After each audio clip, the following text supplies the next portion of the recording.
Welcome to Moonbase 2.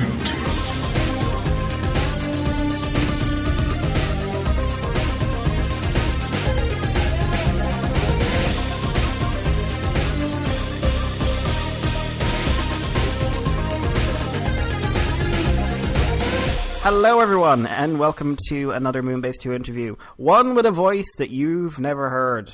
One with a face you've never seen. One with a man who is not real. I made him up. At least sometimes I tell myself that when I remember the years gone by.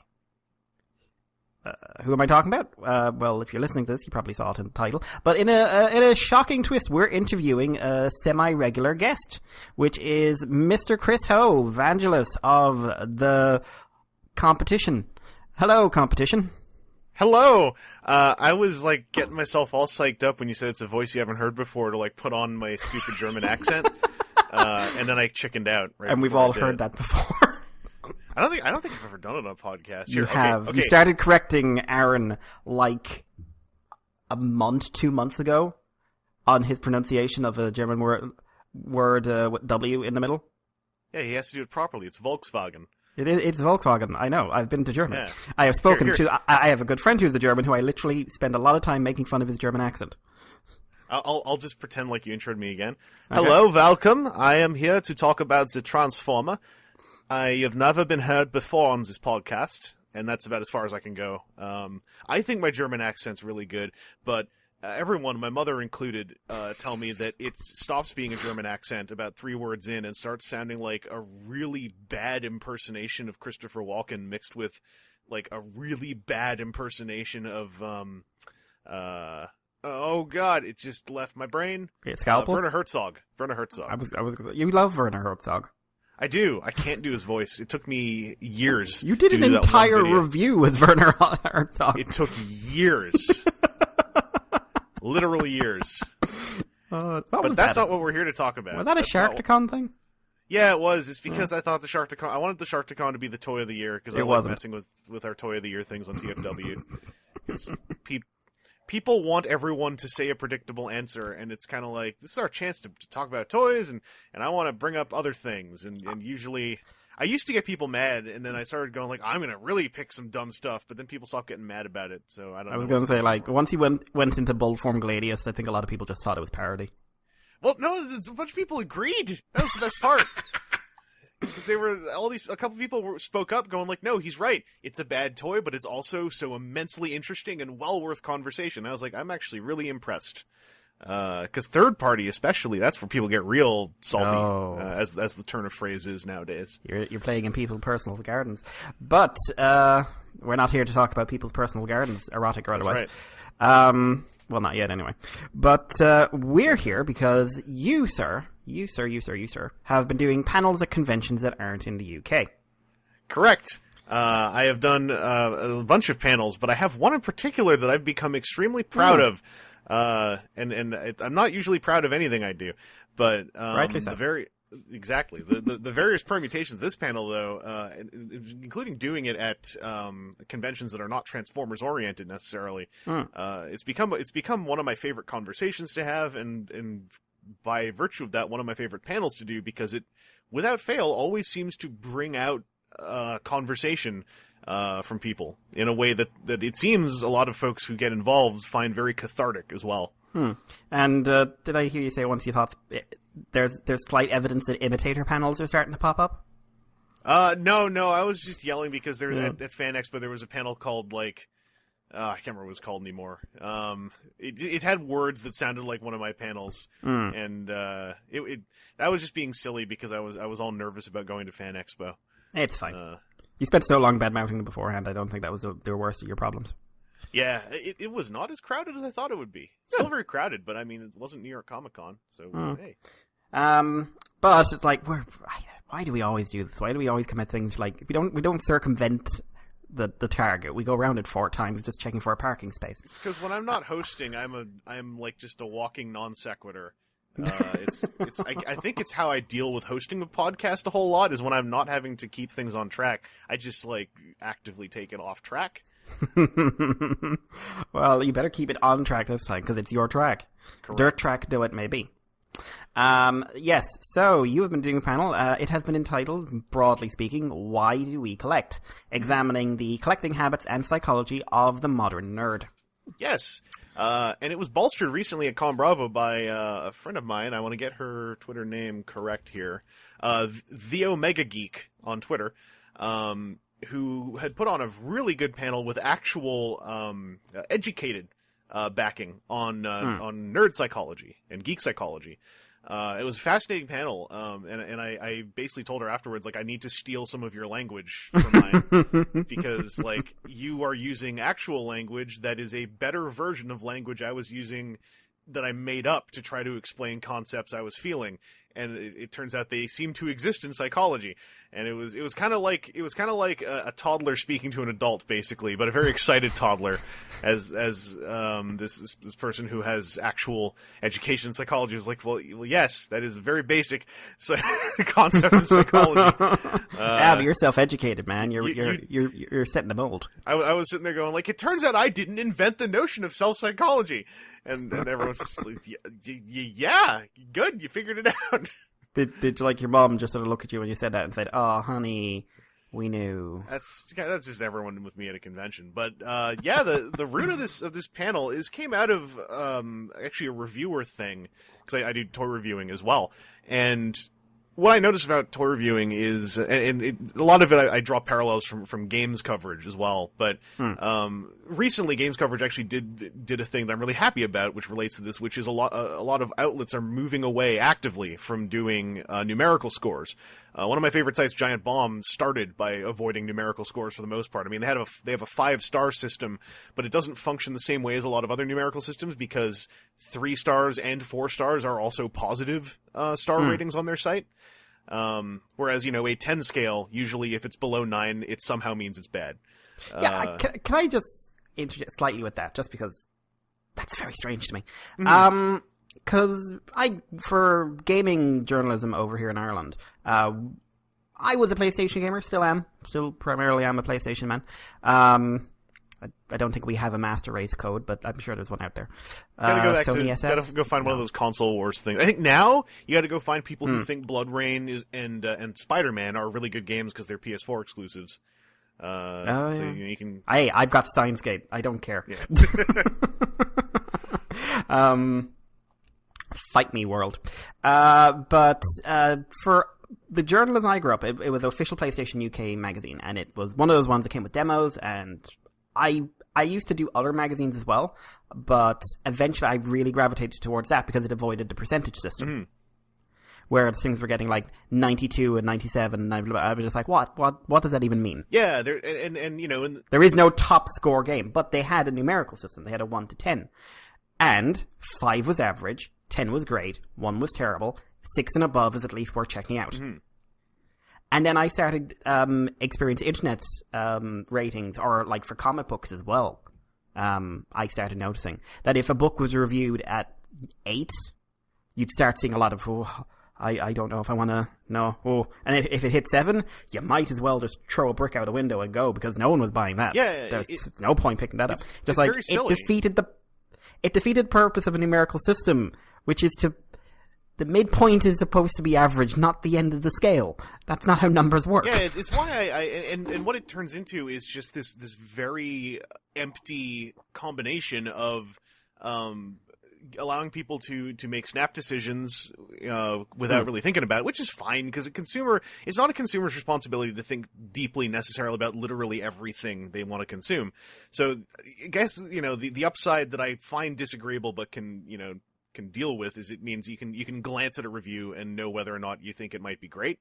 However, it also creates these lousy calls to authority, which you also see in talking about films when people inevitably bring up a Rotten Tomatoes rating on a film, which I hate, because to me that means nothing. That's an aggregated rating is meaningless to me, for the most part. Especially an aggregated rating that most people who bring it up don't really understand. Yeah, because the worst part about it What being is it? a call to authority is when you want to talk about the quality of a film, and people will start saying, yeah, but the Rotten Tomatoes rating, and it's like, I don't care how the film related to a number of users if you're using the user rating, and I I'm interested in the opinions of other critics and the official critics, or working pro critics rating, but to call to authority on that in speaking about a film, to me, means the conversation has hit a ceiling, because I'm like, I don't want to argue against an aggregated review number, because I don't think that I'm talking to a human at that point. And kind of cycling back, the way that this panel started was coming out of my belief that, like, toy reviews, almost more so than a lot of other media reviews, are incredibly subjective, and the pursuit of objective toy reviews is pointless. Because so many toys are designed to literally, from the ground up, serve different functions. And once I read enough subforums, and I realized how often people would start arguing with each other, where the qualities they're presenting as positives are coming from such completely different places. It's like they're arguing at a wall that's able to talk back to them. So someone who wants who wants a robot display piece is yelling that it looks great in robot mode, while the person they're arguing with says, yeah, but it doesn't transform well, whereas the person who wants a robot mode doesn't care if it transforms, and etc. So the crux of the panel was built on the fact that we all have a different kind of what I call collector identity, which is our personal Venn diagram of what we find important in toys ourselves. And that was the original root of the panel, was to kind of like lay out like what's a whole bunch of subjective qualities that you can use, and obviously like laying out that like no one set of subjective qualities is you. Like, it's not like trying to slot yourself into a column. It's a Venn diagram. It's figuring out how much of this stuff intersects with you and how much it intersects with you, how big a presence it is for you. Like for me, I know that tactile feedback on a toy or tactile enjoyment is huge, so that's a huge part of my Venn diagram. And then what the panel ended up turning into even more so was as I did it 3 or 4 times in its first iteration, I found we ended up spending a lot of time talking more about collector motivation and stuff, which was part of the original panel.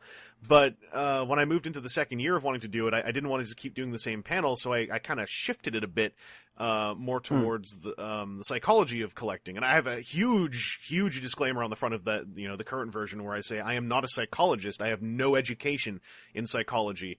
So if anything actually resonates with you, like, don't take me as a reason to pursue any major life thing, and vice versa. If I get something really wrong, I am aware that I probably got it really wrong, and I don't want to present myself as saying that I know what I'm talking about in terms of actual psychology.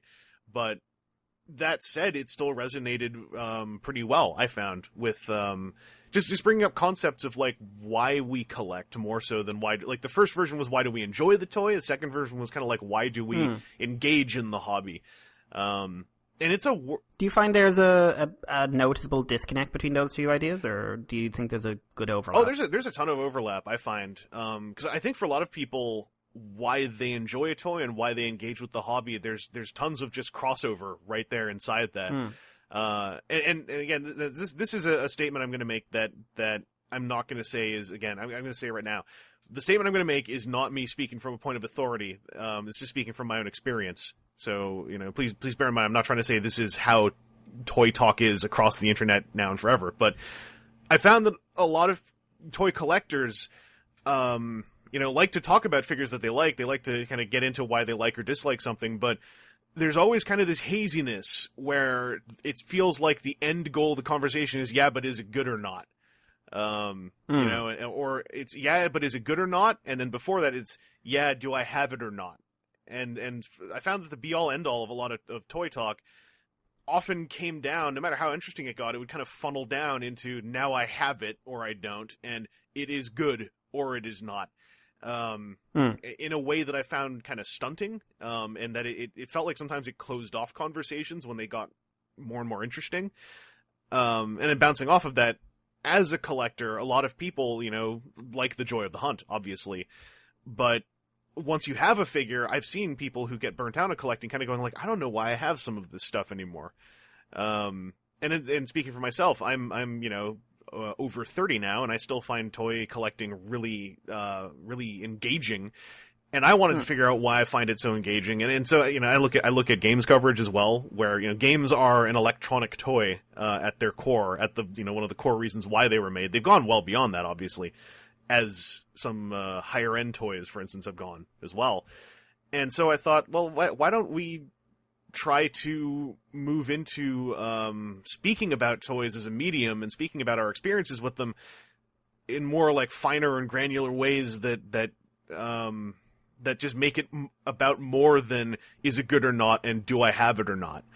I'm kind of rambling, so I don't want to. No, it's fine. That's the reason I'm not just talking to myself. In that case, let's open with the big question, Chris. Yeah. Why do we collect? So there's a lot of fascinating reasons. And I've also when I meet people who I define as that smart person who knows good stuff. I sometimes there are a couple people I bugged outside of the panel, going like, hey, could you come to the panel? And then if we don't have any talk, like if you have any ideas, just like pump a few up. But we've had some good conversations out of that, and I'm just trying to pull off the top of my head some concepts. Like there's the whole notion of like obviously collecting toys might be something that you started doing as a kid that you never really stopped doing. So there's kind of getting in touch with an inner child. There's engaging with nostalgia. As with many hobbies and almost just many activities, there is the notion of filling a void. And I found my language in the slides sometimes kind of set people off in a way that was not intended, that I fully understand. One of them is filling a void, and I try to clarify that, like, when I say filling a void, it's not, I guess it's not in the classic sense of, like, and that void is a bad thing that needs to be plugged up and no longer be a void. Someone smarter than me pointed out that, like, in us as people, voids don't actually go away. Like, we fill a void constantly. And going off that concept, for me, nowadays I like to try to be more what I called self-transparent, which kind of goes into that whole notion of self-psychology, where I even if I like something and there's a negative connotation with it, I like to just state that negative connotation outright and then figure out why I still like something despite that. So for me, like, I know that toy collecting in some regards is filling in a void. It's something I put a lot of myself into. And in some ways it kind of fills in gaps in me that currently are just sort of empty or open spaces. And I think that is not a bad thing, for any hobby really. And this is sort of backed up by Omega Geek's, panel, which was that to say that there is nothing wrong with letting a hobby like really occupy a large space in your life as long as it's healthy. And so when I say, like, how does collecting maybe fill a void in you, it's like when you think about that and look inside yourself, then the key thing is to know when when you have crossed a line and now you are defined by toy collecting or defined by any hobby. It's a big part of enthusiast culture right now to be aware of when you start getting close to letting your hobby or your hobbies define you as a person, to the point where perhaps you don't enjoy it, but because it is your definition, you must still engage with it. Easy example being Star Wars. There have been a lot of really aggressive conversations about Star Wars in the last couple of years. Yes, which in many cases you could lay down as being, there are people who have either Star Wars has to them defined them as a person, or it's something that they hold on such a high pedestal because it was a defining thing for them as kids, etc. And thus, when they don't really like where Star Wars is going, it's like, but Star Wars is me, and if it's not going where I want it to go, then I'm going to get really mad. And with toy collecting, the way I think about that is in Transformers. If you don't like any of the Transformers coming out right now, but you still actively want to engage in discussion about the toys, and your entire contribution is just how much you hate it, we end up in the Hasbro. Yeah, and it's a difficult topic to cover in that it's easy to fall into the trap of being able to be told, like, are you saying people shouldn't have constructive conversation? But if you heavily engage with something where it occupies a lot of your time, your thinking time, and you also are unhappy for most of that, then it is simply unhealthy. Like, it's kind of like, it's a very simple equation to put together if you kind of step outside yourself. So that's kind of a huge part of the current version of the slides as far as my own thinking. It doesn't actually take up that much of the slides, but it's a topic I was thinking a whole lot about. But there's also, like, as you were suggesting, a lot of it ends up also connecting with just what you like about figures, because that is a huge part of them. So there's folks for whom, like, why do we collect? It's because I enjoy messing with something. That one thing I kind of presented that it seemed like was confirmed by some folks is, like, for some people, messing with a figure, it's smaller than you. Everything it does, you are causing to happen, and it's sort of like it's something that's under your control. Like, it's something in your hands that you can control. You know what it's doing, and when you want it to do something, it does it. And there is, like, a comfort in that, that can be found. Just as there's also a comfort in collecting stuff that makes you remember fonder childhood times, or give rushes and swells of positive nostalgic energy. I have a total tangent here, but like one little bounce off of this that also relates a little bit more just to, like, the toys themselves is, if you think about your collection on levels like this, you try to think about, like, specifically like this toy that I know I really like. I want, like, if you just go in and go, like, I want to, like, bullet point out, dissect out, like, specifically all the different qualities about this I really like, and write more than one sentence about each, you also get so much more out of your collection, especially if you maybe don't like the toys coming out right now, or you are in an area where it's just impossible to find new figures. It's a way to squeeze more juice out of the stone, as they say, or it's blood out of the stone, juice out of the fruit, vice versa. I am again, I'm falling into complete ramble here, so I should pass it back to you. Ramble's good. So what this is got? So we're gonna do a little bit of a case study here, and we're going to use the only person I know well enough to do this with, Andy. Me. Andy. Why is Andy alive? Well, Andy's parents gave birth to him. They collected a child. Yeah. And decided they wouldn't want. It was too expensive to buy another one. And then they raised him, and he's human, I think. So biological processes have led to his. You've only met him the once. I wouldn't go. They led to his physical growth, unless he was that tall from the start. I suspect he was, in all honesty. I don't know. He's never shown me a baby photo, but I would bet that's a big, tall baby. Andy is a tall, strapping fella, and yes, lanky bastard is another word we use.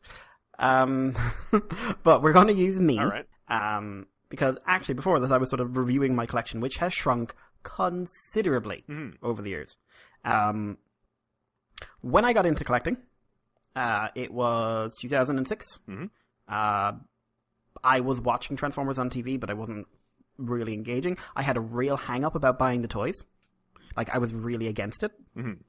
And then I picked up Cybertron Optimus Prime. That's an excellent gateway toy. Yeah. I had him for 10 years before the screws all rusted and he fell apart. Aw. Yeah, but he was like... my flat was very damp, so he lasted a lot longer than you would have thought. But, and after that, I was collecting. I was buying Transformers. I bought loads of movie stuff. I bought loads of classic stuff. I cleared out most of them, and up until very recently, when I was clearing out, I always gave stuff away.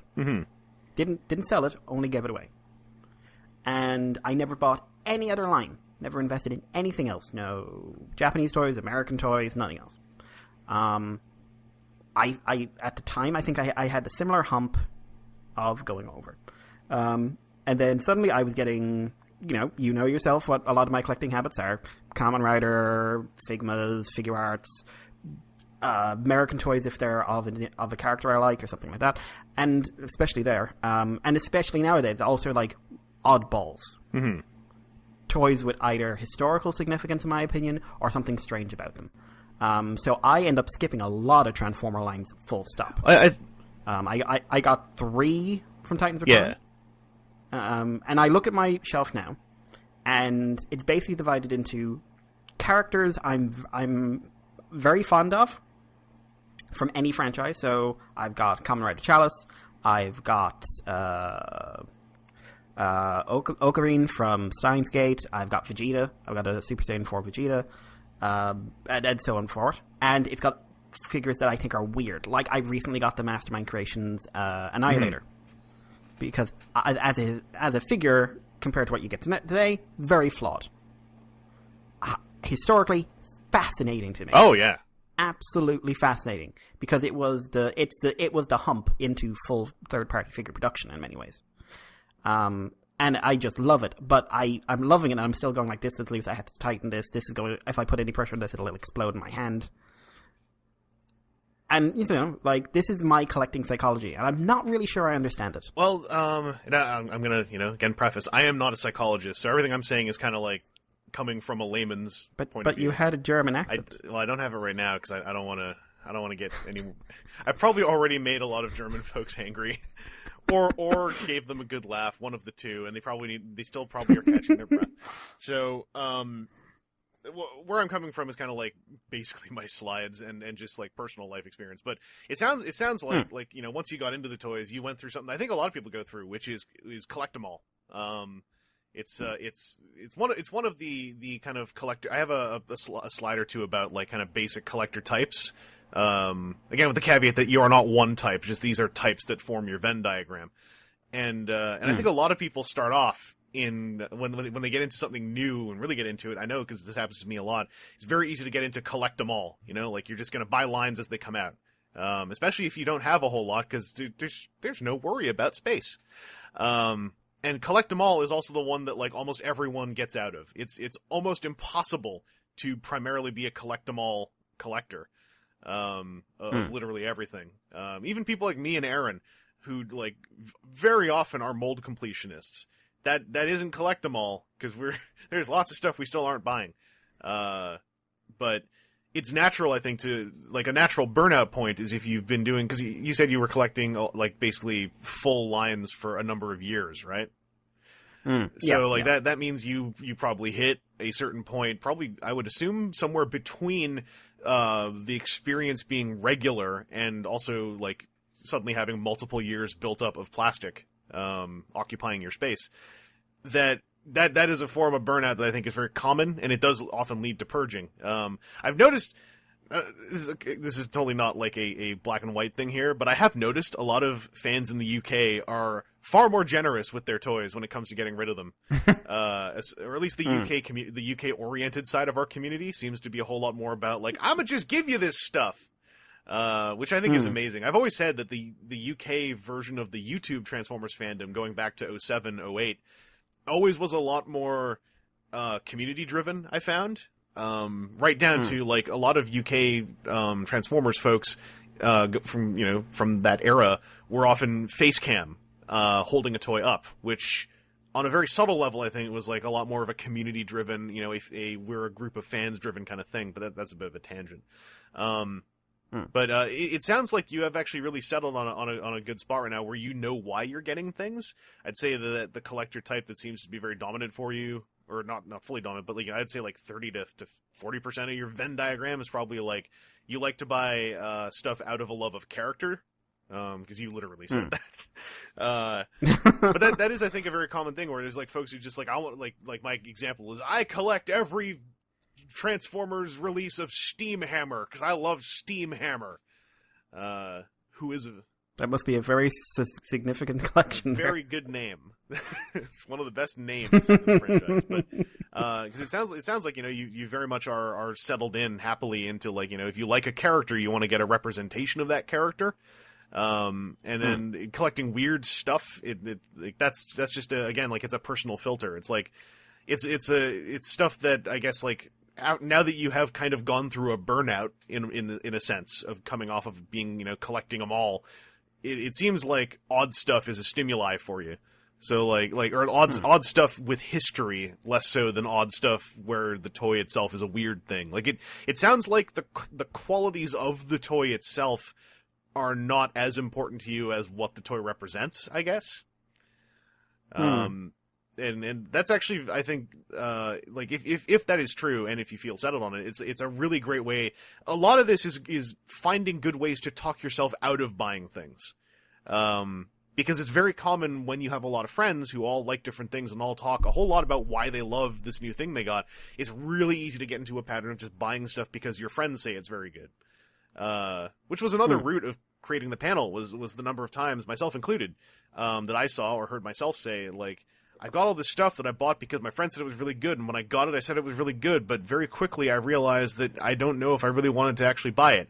And an issue that I think is growing less so with our community is the notion that if it's good, I should buy it, and if I don't want to buy it, it's because it's bad, because that's wrong. But it's very common for toy collectors, I find, to, if they don't want to buy something, they have to rationalize it as the thing is bad, less so than the thing is good, but it doesn't fit into what I like to buy.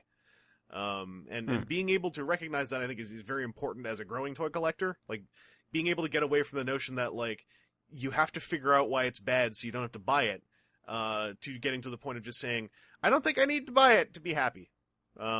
It's very good, and I don't need to buy it, is an important statement to be able to say.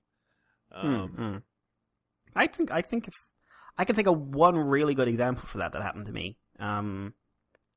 And it was Universe Cyclonus. You and a few others, you were all hyping it up hugely, and it was really super well regarded. And I was never too interested in it, but I always felt that's one you kind of have to have. You have to have it if you're in this fandom at the moment. And I remember picking it up, and I've never been as disappointed buying a toy as I was when I got that. I never felt as underwhelmed with a figure. Did you get it like a few years after it came out, or was it still in the heyday of that thing? I would say it was about a year, maybe a year and a half. Okay, because I would say that toy, now that over 5 years have passed, I'd say its quality is diminished somewhat. Like, and it's very hard to say that without someone like immediately winding up to throw a rock at your head. But I think that's a toy that aged pretty well. But now that it's gone past a half decade, it looks and feels like an old toy in several ways. Yeah, but I remember what it was that really ruined it for me, and it was actually something like, it also ruined Classics Grimlock. The arms never pegged in. The connector, the tab was always slightly too small. That actually sounds like a quality control issue with whatever copy of it you got. Maybe, but I've fiddled with other ones, and I've never found one where it felt like it was solid. Because I do remember a couple of the Classics toys back then. There was a slight vibe of concept over engineering at times. Yeah. But it was at the same year I picked up Straxus, and I was the only person I knew who was singing his praises left, right, and center. Because I have that toy still, and I still love it. Oh yeah, I think that toy was like very underrated for the time, if I recall correctly. And I think that era of like kind of 2009 to 2011, there was a whole lot like that was, and I was totally guilty of it. I think that was a very heavy era of groupthink isn't the right word, but of kind of these medium-sized circles of contacts and friends, often influencing each other's purchasing decisions. To the point where, like, a lot of people would go completionist, and a lot of people would then look at these buckets of toys and go, and 3 or 4 years later, go like, I don't know why I have some of this. And it's because all your friends said it was great. And there's not, and it's not to say the toy isn't great. It's just that, going back to what I was saying before, just because your friends say it's really good doesn't mean that it actually fits in with your personal Venn diagram. It doesn't fit in with like what you find important in a toy, necessarily. If that makes any sense. No, it makes sense. In that case, I've got to ask, like, in your opinion, how long is it? Obviously, you can't normalize this. It's such an individual thing. But we entered the collectors as novices. We're going for everything that either we're told to go for, or we think we should go for, and everyone's collecting habits must, if they're collecting in a healthy fashion, narrow. They must narrow. We discussed my stuff kind of ended towards stuff that I find either oddly stimulating or representing characters I'm really into. Do you think there's a legitimate time frame for something like that, or do you think it's just far too individualistic? My instinct is to say it's completely individualistic. I could certainly come up with a time frame based on the experience of just friends I've had in the fandom. And again, I would preface that saying this is me speaking to a census of maybe 25 people, so it's obvious it's not going to be indicative of things. But I feel like if you are fresh, new to toy collecting or to Transformers collecting, maybe specifically, because it's Transformers collecting in some ways is a bit of its own beast. Because there's an entire set of subjective qualities that sort of only apply to transforming toys. But if you're just getting into it, I feel like it's like I would say 3 to 5 years before you really start to like. I want to use the word mature as a collector, and I feel like that's not the right word. I just can't think of a better one. There's some inverted commas. There's inverted commas over that one. Because I mean that comes up. It makes it sound like you become better for having collected longer, and that's not right at all. Like there are people who are collecting toys now that started collecting toys like a year or two ago who have a way better grasp of it than people who've been doing it for like 30 years. I can tell you right now. Yeah. But I feel like there's no guilt in if you are a collector and it's been like 5-6 years and you're just now starting to feel like you don't really know why you've necessarily been collecting some of the stuff you've been collecting.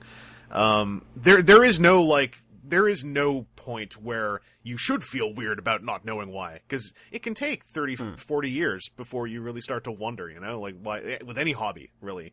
I guess it's important to point out, I'm talking about one hobby, and I assume there are parallels to be drawn to other hobbies. I can say that there are some parallels given how the panel went at Con Bravo, where I opened it up beyond toy collecting, thanks to the audience. But I think that like 3 to 5, 6 years feels like a natural opening cycle from just watching people on Twitter, watching friends in the Transformers fandom before Twitter was really a thing. That's one where I actually would like, depending on how many people can hear this podcast, I would really like to hear from your listeners about this. Like the nature of the panel that I do is it's very conversational, and it somewhat relies on crowd feedback, and thus I feel like talking about it here. I would really value hearing how listeners to this interview react to these concepts if they haven't seen any of the panel versions. And actually, that whole notion of a collector like maturity cycle is a very interesting one that I should steal and put into the next version of the panel. Just have a picture of me in the corner for the slide, and don't tell anyone. Yeah, I'll just be floating down there. Just like pay no attention to the man behind the curtain. But you mentioned audience interaction, and something I've been curious about. As you mentioned it. Some of the language here is very easy if you're in the wrong mindset to take the wrong way. Not even. I want to just cut right in. It's not even about being in the wrong mindset. It is. I do use sometimes very blunt language because I'm big on self-transparency. Like one of the things I said that caused a discussion to happen was I would commonly was referring to Transformers toys as merchandise, and I had a phrasing which is like. Basically, the one thing that's worth asking yourself is, even though this is just merch, why do I still like it? And it got someone to take issue with that, and they were not rude, they were not angry, but they politely took issue and said, like, it is more than merch, though. Like, look at this convention we're at, look at the fans around us, and I guess like the clarification I made was like the language I'm using should have had a better preface in that, as being big on what I kept calling self-transparency. I like to say outright, like, what we collect is mass-produced merchandise that has media designed to try to get us to buy more of it. However, we clearly are getting something out of it beyond that.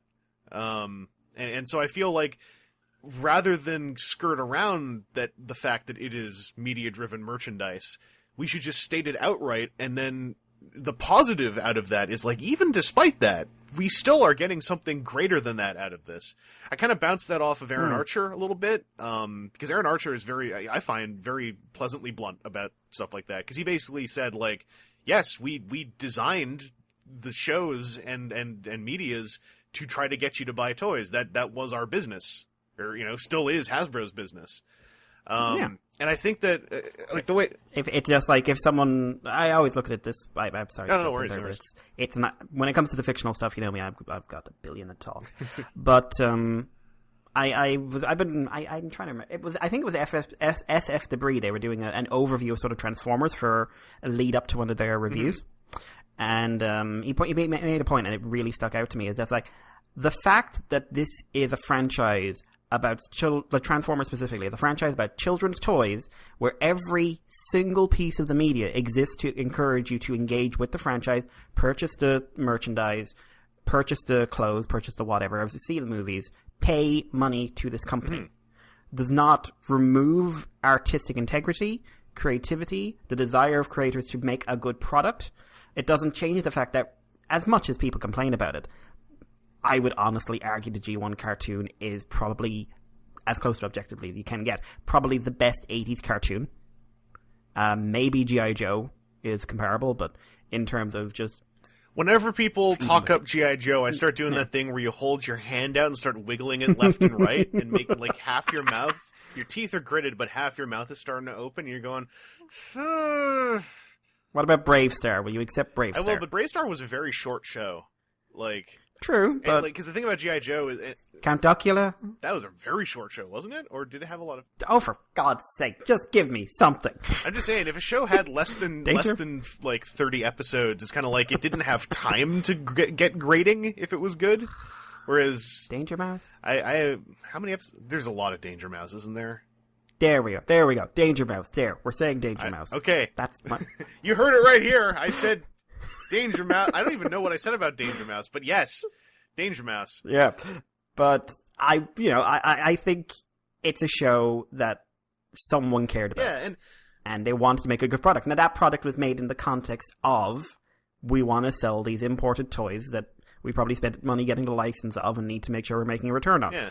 And the reason I like to lay it out as just merch, I guess, is and the way I explain it to the fellow who, as I recall, we ended that exchange amicably, and I also kind of said I also need to kind of get going with the panel, and I don't want to cut this off, but if you're okay with what I'm saying, we are on limited time, and it turns out we spent way longer on this one slide than I thought we would. But I basically said, like, when I say it's merch, it's that we love it in spite of that, but also, like, I want to encourage people not to die on the hill of trying to say, but it's not merchandise, because it's like, it 100% objectively is merchandise. And like, the reason I like self-transparency in a way is because it's, another reason I like it is, I don't like the idea of dying on a dumb hill, and I hate it, like, like, for instance, I really like Chronicles of Riddick, for instance. And I will defend Chronicles of Riddick, somewhat unironically. But then there's times where it's kind of like, I didn't mind a movie, and say someone really hated it, and I start explaining why I didn't mind it. They start kind of wanting to make a conversation, and they start saying how much they hated it.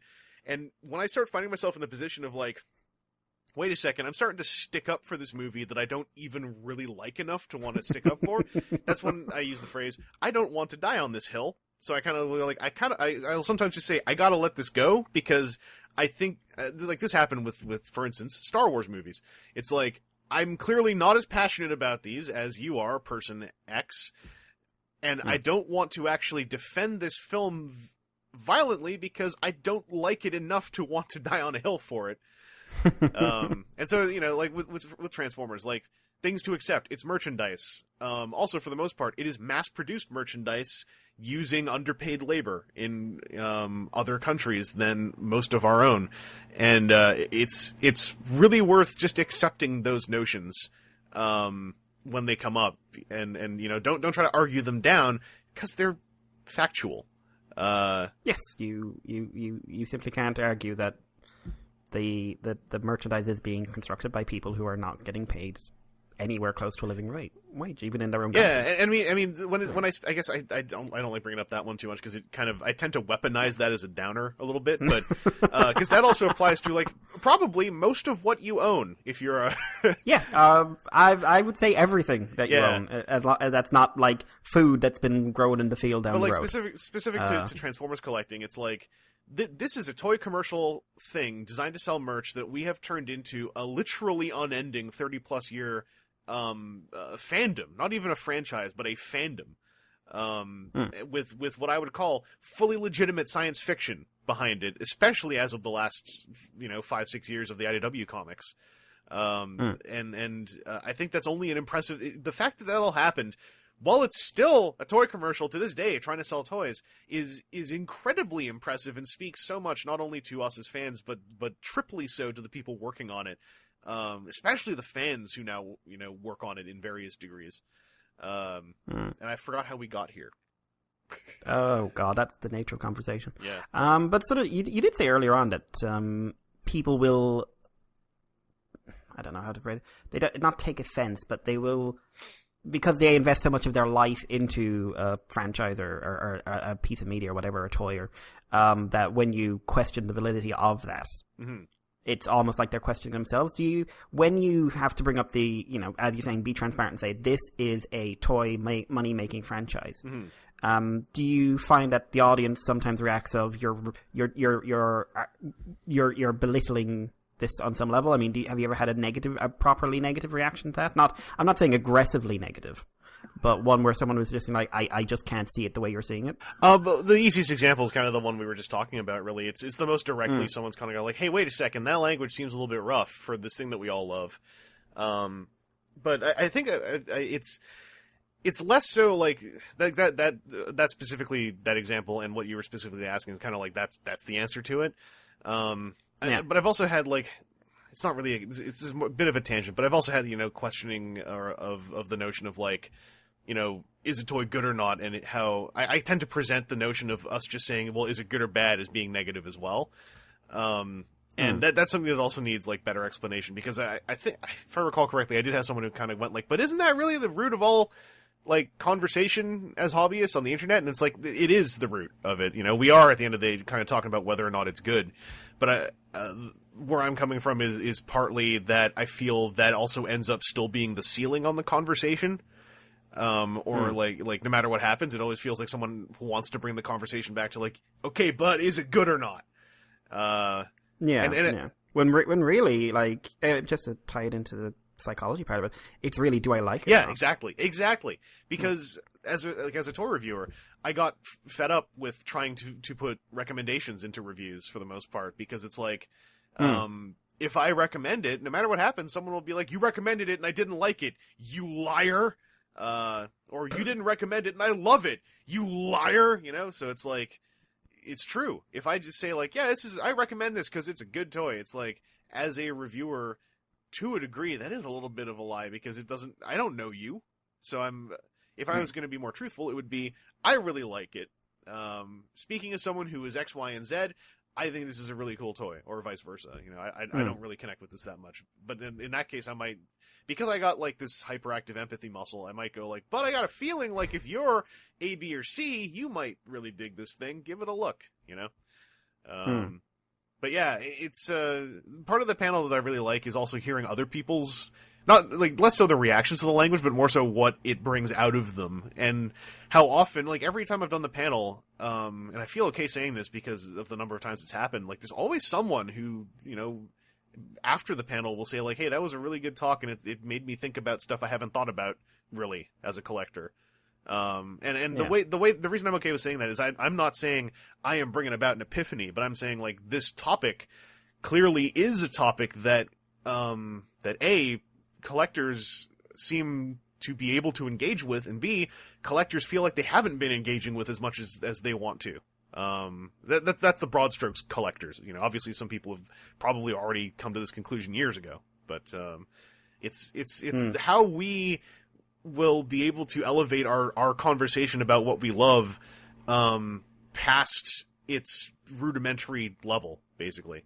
And it's also how, in my opinion, it's one way to justify being neck deep in this hobby for literally decades.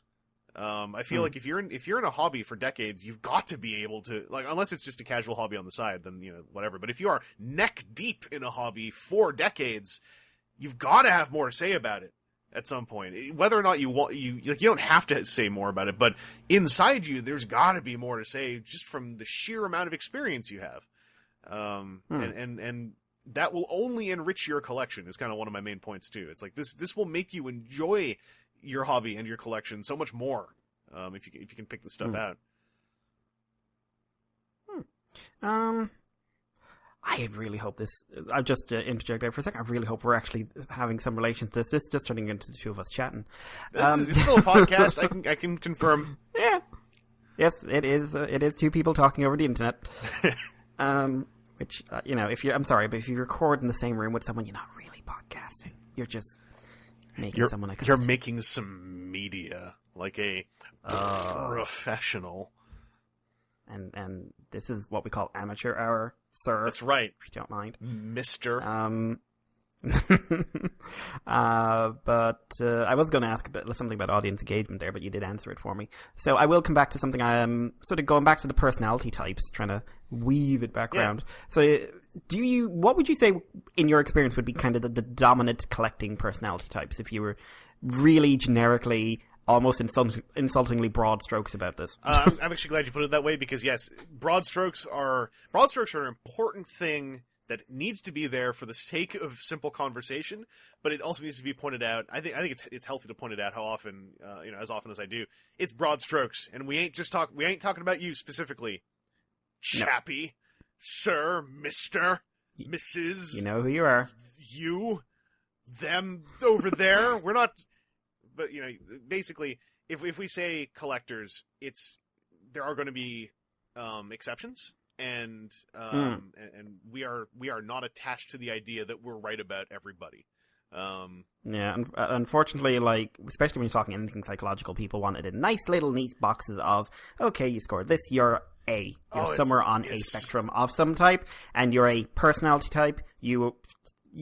I have been asked if I'm autistic once or twice by a relative, and I didn't know what to say, and the only response I could think of was, well, if I am, it hasn't really affected my life too badly. Yeah, and I suppose I managed to live. I mean, being told I was wouldn't really make me live any better or worse. But everyone, I do species definition. Everyone wants things in a nice little box. It's so weird, because the boxes are not necessarily bad things. The boxes are a nice starting point. It helps, part of the root of the panel is defining yourself as a collector. And I think that, the way I think about those boxes, that to me is how they're supposed to be used when it comes to, the human self, is Venn diagrams. Obviously, with what you're doing with species definition, those actually are probably a lot more akin to boxes, because you'd be surprised, because what defines a species? Oh, well, I'm defining the species on the number of teeth it has, or the size of the holes in its skull. Except I've got this line, I'm defining it on that. I've got this line, looks exactly the same, except it happened to have been born with bigger eyes. Yeah. Does that mean it's a new species? Oh, I don't know. To be honest, when it comes to species, it's all about the ego of the person naming it. Yeah. But I'll do that podcast. When do I get to have? If anyone wants me, come on. When do I get to have the Crishosaurus? That's my question. I've already covered one person this week. You can have one when I've got something else to name. Hooray! I just want mine to be cool. I want mine to do cool guy stuff, and to be a big old... you get a I snail. want him to be a big old predator who is a cool guy dinosaur that you go oh no, I don't want to get chased by that one, because it'll kill me. The Fonziesaurus Ho. I want it to be very cinematic, my dinosaur. Cinematic? It's got to have 3 arms, too. I can arrange that. Okay, good. I just get a 2-handed arm dinosaur and add another arm. Just get some of that glue, some of that bone glue. Yeah. But so, let's talk about our Venn diagram. Yeah. Sorry, what was the basics of the... So what would you, the broad strokes Venn diagram approach, what are the personality types of the collector? I think a hugely common one, and possibly one of the most common ones after collect 'em all, I think collect 'em all actually is one of the most common ones. It's just that it's people in flux to a degree. Or there's also another thing, which is grass is greener, which I was going to actually say, I meant to actually say back when we were talking about you yourself. I was when you were describing yourself, there was a moment where I was going to say, I wonder if you're in a grass is greener stage, going to all this, to a lot of non-Transformer stuff, but then you kind of clarified how it is also very character driven. But I think a combination of collect 'em all and grass is greener, like collecting a new thing that isn't the thing you've been collecting them all of, that's actually very common. It's just in a constant liquid state. And I also think actually people who collect for character recognition, who want a representation of a character or of media that they love, is extremely common. That is why Funko Pops sell.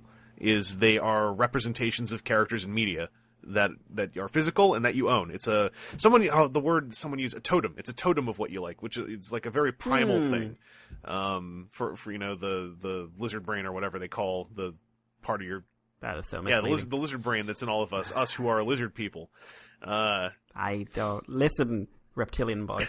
That's just Hillary Clinton. Yes, it is. It's the and the Queen, the Illuminati or whatever.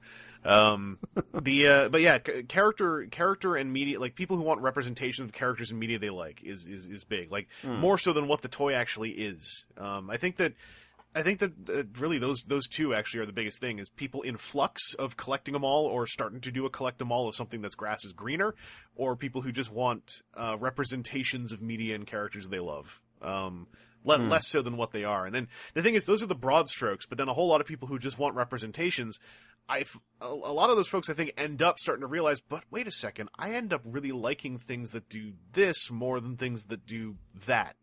And then that's how people start then to piece in other parts of their Venn diagram. It's like, hey, I really like it when the sculpt isn't broken up with joints. Or, hey, I really like it when the engineering makes me go, like, this articulation's so lifelike. Or another one, I really like it when there are precisely 6 points of articulation, so it's like a Kenner Star Wars toy with a waist joint. Like, there's a whole lot inside there. That thing I'm having with Nendoroid at the moment. Yeah, or Nendoroid is... Which Nendoroid's frustrating me at the moment, because it's the only way I can get Ushio and Tora. And so you really want those characters. I want those characters, and I will probably pay for those two figures, but I'm just sitting here like, where is my Figma? Where is my Figure Arts? Where is my Sentinel? Yeah. Where's something that looks like them? And I used to fall into collecting for character, until I just got fed up with some of the toys I was buying and getting mad that I spent money on a thing that I feel no tactile engagement with. Is this a NECA rant? Is this about to be a NECA It could thing? be. It's not just NECA. Just NECA is a very easy example. Because I find a lot of their toys are built like garbage. My favorite thing at Con Bravo was I got slag NECA at like 3 separate panels, and every time I did it, at least 3 to 4 people in the audience just started, like, their eyes went wide and they started nodding. You know, like they were like, finally someone's saying it. He just stand up pointing. He's saying what we're all thinking! Yeah, because, I mean, NECA collect a lot of licenses that people love, so a lot of people have experience with NECA toys. Same thing with Funko. Not just Funko Pops, but, you know, Funko's other toy lines as well. Yeah. And so, when you just start bringing up, anyone ever had a NECA toy where the paint was stuck so bad the joint broke before it moved? Usually someone goes like, yeah, that's not normal? That's not normal!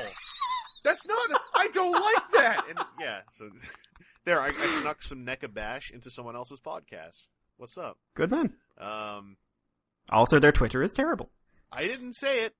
Mikey said it. I am agreeing with him. But I didn't say it. So, I mean, and that's actually a thing that's entered into it too for me, where there are some things I don't buy, particularly because I don't like how I feel about the company making it. And that's not common for me, given how I'm cool with buying stuff made by Hasbro, and I am totally happy to just start, like, kicking the crap out of the backside of the giant corporate tower with Hasbro bolted on the front and say, corporations suck! I like the people who work at corporations, I don't like the corporations, as I'm, like, giving them money and buying more toys from them. But, like, with some other companies, it's kind of like, I don't actually want to engage with your product at all, because I don't even want to talk about it, because you annoy me. But and I think an important thing with that is also, I will never tell someone that I think less of them because they buy stuff from a company I don't like. It's just that let me fart on that company, and that's our agreement that we need to have. I'm not going to tell you you're wrong for buying their toy. I'm not even going to imply that you are buying bad toys.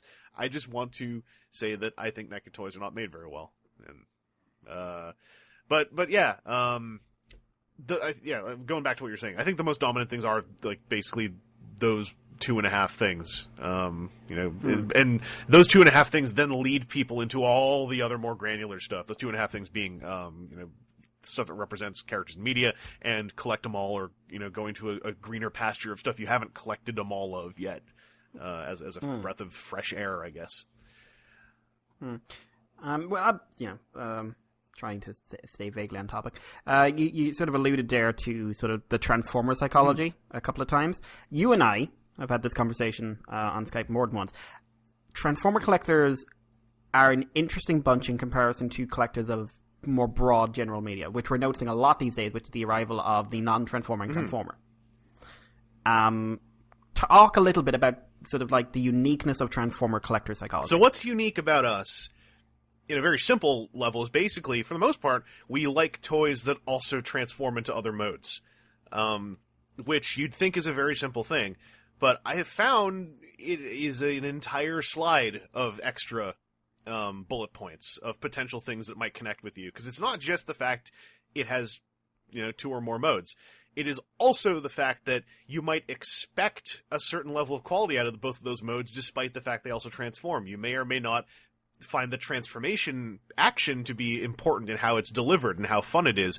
And the way you find the transformation fun, there's like multiple different broad strokes in there as well. There's puzzle play, there's simple, there's quick, which is different. There's tactile satisfaction, which is different. There's a whole lot within there as well. And also there is the whole fact that if you just want to pursue character recognition, characters you love, that might not necessarily make you okay with a transforming or a Transformers toy that does not transform. You might still expect, like, for you, perhaps the fact that it turns from a truck to a robot is part of what you love about the character, and you want to pursue all the versions of it, also to see all the different ways this character is represented transforming from a truck to a robot, and what trucks it turns into, what robots it turns into. So, because obviously there's other toys that transform, just Transformers is kind of like a linchpin version of all of this, and it's kind of in the name. Exactly. And also like a lot of transforming toys aren't necessarily characters who transform. They're also often piloted mecha, which to me is a bit of a different thing. Well, I'm always drawn to the ones where the mecha turn out to be alive, so I've got a mix. Those are the best ones. That's why Macross will always be a second tier citizen. There. And Galleon's better. Brought down. Well, I was going to say I just brought down the thunder on your podcast, but hey. Hey, if you want me to start a fight about that, I'm on your side. So it's one-sided. I mean, it's also why Gundam will never be as good as Transformers. Boom. That was for Andy. But yeah, we as Transformers collectors have this whole extra built-in set of qualities, which often I think interfere even more. In terms of the whole thing of toy collecting conversation often coming down to, do I buy it or not, and is it good or not? Because easy example is just look at the way that third-party masterpiece-alike slot fillers are talked about.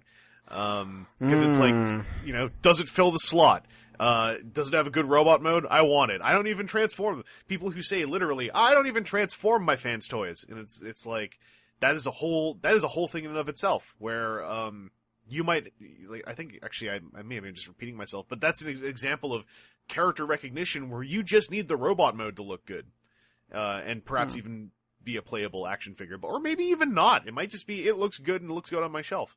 But even then, the absence of that action figure nature or that transforming nature, like I said, looking at the advent of stuff like flame toys and their model kits and whatever, people who will never engage with the transforming aspect of their toy will rather violently at times attack toys that don't transform. And I love to confront people with it and not confront them. Yeah. I don't like to confront them one-on-one as people, but I like to make people have to think about that a bit more, because the number of folks who will just say, yeah, but a transformer has to transform, it's in the name, and it's like, all right, that's a cool quip, that's a smooth quote, but I don't accept that as a reason. And I don't think that's necessarily the reason. I don't think it's that simple for necessarily everybody. Maybe it is. It probably is for some people, but for a lot of folks, I think there's got to be something else in there. And yeah, it's insane to me at times how like a demographic, for instance, like there might be someone who's like, yeah, I don't really transform them much, and then you'll say, what if that toy cost $100 less and didn't transform? And they're like, I wouldn't even buy it. It's like, but you just and people have identified it to me, like it's people, and it leads to a good conversation if people want to have it, where they said like, yeah, I just need to, but I need to know that it can transform to want to own it, and I think that is 100% unique to Transformers fans. Well, okay, 99% because there might be other franchises out there I'm not thinking of, but there's one Gundam fan who's just like, yeah, they transform and I need them to transform. Yeah, there's like Wing Zero never transformed. I need my Wing Zero to turn into a bird. But I think it's super fascinating, and I think it is a very unique thing in many respects to our fandom, is the whole notion of like, it has to transform whether or not I even want it to want to engage with the transformation. But also there are growing number of people who are actually kind of cool with something that's just a robot mode. Yeah, like again, Flame like toys. the market wouldn't be expanding if the market wasn't there. But that does tying into that, it's still the fascinating thing for me sometimes is when people say it doesn't have that element, that unique Transformers element. Ergo, not only am I not interested, the value is not there. I've had the conversation with people who are saying, why should I pay as much for Flame Toys Turn as I'd pay for Masterpiece Megatron or a high-grade Masterpiece? And if you were asking me, I would say it's heavily engineered, it's heavily painted, highly stylized, which is something I push. Like, we were talking about people who are going for their G1 slot fillers. I am desperately looking for stylized Transformers these days. I want to get that Nemesis Prime model kit, and then get the Autobot Megatron, and then get the IDW Optimus, and have just this nice little diorama going. And I want that, this highly stylized, almost Gurren Lagann-esque Optimus Prime. And one of the complaints I've seen, even from people who are collecting standalone, non-transforming figures, is that stylization. I think that part of it is Transformers is, because of its many unique qualities, it also was kind of a weird, like, contained ecosystem in some ways, where if you've been into, say, the Chemical Attack team's work and a lot of Sentinel stuff, the Flame Toys, Tarn, and Drift, you look at them and go like, yeah, I know what those are. Those are, you can draw immediate parallels to, like, re-edit Iron Man, to Riobot, Sentinel releases, but there are a lot of Transformers fans for whom this is their first engagement with that kind of stuff because they have just been collecting Transformers. Yeah. And same thing with those model kits. It's like, you look at Kotobukiya's Super Robot Wars model kits, and it's like there's direct value proposition parallels to draw here. But a lot of Transformers fans equate it to like, yeah, but a toy that much should be able to transform like X and Y. And I think that's also like, it's another, collector type for your Venn diagram is like, do you consider in your value proposition the engineering, the design, the parts count, etc., or is that a factor for you, or is that irrelevant to you? And I think for Transformers fans, there are a lot of folks for whom it's like it's not as black and white either, because it's like, oh, it's relevant to me when it transforms, but if it doesn't transform, there is a critical missing part of the value proposition that nullifies the equation before it even starts. And I think for Transformers fans, the thing I would love to see is more people recognizing the unique nature of their collecting habit. Because it is, to me, extremely frustrating when someone's like, yeah, but it's not worth it because it doesn't transform. Because I'm kind of like, that's putting, like I said about it's just good or bad. It's like, that is putting an artificial ceiling on this conversation that is, it's putting me in the position of having to do 8 times the work as you, the person I'm talking to. And I don't want to, I actually would kind of like to die on that hill, but I don't want to do 8 times the work to die on that hill. Yeah, especially when you die on that hill, the other guy isn't dying with you. No, well, yeah, exactly. He's standing on a different hill, dying on that. You're both on not dying, very dead hills. The other guy isn't dying on a hill. The other guy's just walking around in his Transformers ecosystem as you're outside. You suddenly have found yourself outside the biodome, pounding on the window, trying to say, "It's actually nice out here," and we have air. You won't die. But then the even more nuts thing is like, but also I like it in the biodome, and I don't understand how I ended up outside all of a sudden. Maybe we should just have an opening door. Well, I mean, and then the weird thing is everyone doesn't realize there's actually no biodome. You've been standing there just like waving your fists around in the air like a really good mime. It's toyception. Oh man! He Yeah. did it. Not me. He did it. Yeah, I do lots of things, lots and lots of things. Something else, like I don't know if it ties into the personality type thing again, but something I'm curious about with collectors is how they are now moving into media, and how collector psychology is being portrayed, especially in either documentary media or inverted commas reality TV. Yeah, I mean, I often have frustrations with it, but it's because my frustrations unfortunately come from a very gatekeepery route, which I'm trying really hard to recognize more often when it's happening. because, like, for instance, I'll watch The Toys That Made Us, and I just get frustrated that the micro docs are 40 minutes long, and that there's very predictable periods of time being glazed over, etc., etc. Yeah. I think that thanks to Toys That Made Us, Toys That Made Us is very important in that even though its first episode started on the more common tone that I'm just tired of with portraying toy collectors, which is like, these adults buy toys. Toys That Made Us did it briefly in its first episode, and then thank God it dropped it immediately. But I think that how do I put this? This is me kind of jumping ahead of myself a little, I think. But I feel like part of the reason why like in the media, video games are just barely being treated as more than how they were in, like, you know, the aughts in the 90s, is like, these dudes in their basement are playing some video games. These gamers are playing some gamer times. I think that the toy collecting, part of what's going to make toy collecting be seen as more of a quote-unquote normal hobby in larger scale media. I mean, I think actually it is just generally being more accepted now that a lot of toy collecting people are in their 30s to 50s. Yeah, I also think the advent of more popular, what was once gated nerd concepts that are drawing in mainstream audiences is increasing that acceptability. Oh, absolutely. And I gotta actually correct my own language. It's not that toy collectors are in their 30s and 50s. It's that a lot of toy collectors who were in their teens and 20s online are now in their 30s and 50s, as more toy collectors in their teens and 20s are getting into, you know, online communities. But it's no longer confined as much to a certain age demographic.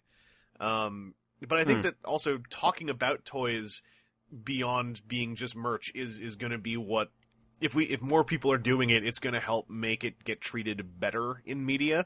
And I think Toys That Made Us is an excellent opening step. I think it's telling, though, that their episodes are 40 minutes long, for instance, or, you know, 40-ish minutes long. And I think it's also telling, from my personal experience... Feels weirdly network. Yeah, like, for something that's on Netflix a la carte, that's why I get frustrated with it, too, is I'm kind of like, there should literally be no time limit on these episodes.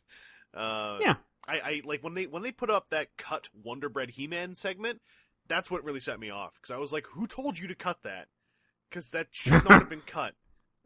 There's literally no reason why that should have been cut, as far as I'm concerned. I'll be completely honest. This is me being completely biased. If you want a really good Wonder Bread He-Man overview, find Jai D's YouTube channel, which he hasn't updated in 8 years. So yeah, I mean, he did what must have been one of the most interesting bits of documentary on He-Man I've ever seen. Wonder Bread He-Man is a topic that's also why I'm so frustrated, right? Wonder Bread He-Man is one of the best stories of 80s toys in the history of 80s toys. The idea that got cut from Toys That Made Us is infuriating to me. Even, like, I'm already getting set off again, because I'm like there is no other story in the nostalgic kind of, you know, quadrinity of 80s toys that most people talk about. That Wonder Bread He-Man is like the best mystery out there. Like, it should not have been cut, but that's getting on a tangent. But yeah, I think that the way media treats toy collectors is going to get better. The better, quote unquote, toy collectors talk about their own hobby. And I'll just express another frustration I have, another manifestation of how toy collectors, you know, get treated in a certain sense. A lot of conventions that are not necessarily toy conventions, that are more general concept conventions, from them, I have learned a mindset where a lot of people still think of toy collecting as it's not even its own hobby. It's an ancillary thing where you're getting merch for the hobbies that you're into. That's why recognizing it as merch is also so important, because there are a lot of people who don't go to toy-centric shows, who just see toy collecting as like, yeah, toy collecting, it's part of being into Steven Universe, it's part of being into My Little Pony, it's a part of being into Marvel movies, because that's the merch you buy. There was a convention who had a table at Con Bravo, and I asked them, like, do you guys have any toy collector content? And the immediate answer was like, oh yeah, we have a dealer room. I didn't say anything, but I was like, that just tells me so much right there, what you just said. Or that's like, you know, why hasn't that ever hit me before? Oh man, I'm having a bit of a revelation moment. Like that's how toy collecting is treated by the greater nerd chic, as you might call it, like the the normalized enthusiasts that you were just talking about. They classified it again. They put it in its box, and the box was part of their larger umbrella, which is, well, your hobby is Transformers, your hobby is anime, your hobby is Marvel, and you buy posters, you buy clothes, you buy toys. Yeah. They're not the hobby. Yeah, exactly.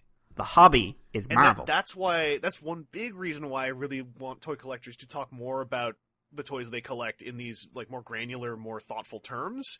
Is to try to start pushing this not the message, not the notion, the fact that for some folks, toy collecting is not a sub aspect of a greater hobby. It is the hobby.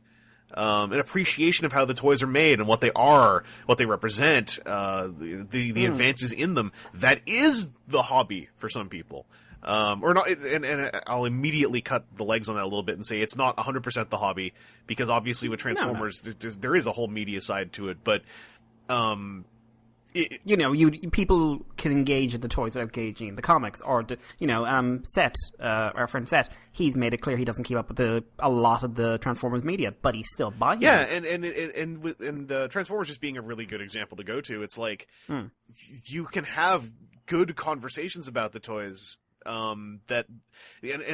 whereas with the greater nerd chic, it's often like you have good conversations about the media, and then when you talk about the toys, like, yeah, I totally got me a Captain America, but man, that Captain America movie, right? Or like, I got this Captain America, he has a shield, he can do this pose from the movie. We're going to talk about the movie a whole bunch more. Like, there's just Is there an element of justification there?